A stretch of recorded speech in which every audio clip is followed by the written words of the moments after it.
കൂറ്റൻ രാജവെമ്പാലയെ വയലിൽ നിന്നും അതിസാഹസികമായി പിടികൂടുന്ന ഒരു വീഡിയോ ആണിത്. കോട്ടപ്പടി വടക്കുംഭാഗം ബാവേലിയിൽ പാടത്തുനിന്നും വനം വകുപ്പ് വാച്ചർ സണ്ണി വർഗീസാണ് രാജവെമ്പാലയെ പിടികൂടിയത്.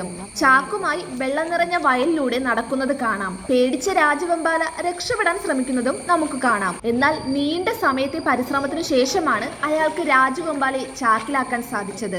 കോട്ടപ്പടി വടക്കുംഭാഗം ബാവേലിയിൽ പാടത്തുനിന്നും വനം വകുപ്പ് വാച്ചർ സണ്ണി വർഗീസാണ് രാജവെമ്പാലയെ പിടികൂടിയത്. പിടികൂടിയ രാജവെമ്പാലയെ പരിശോധനകൾക്ക് ശേഷം കരിമ്പാനി വനമേഖലയിൽ തുറന്നുവിട്ടു.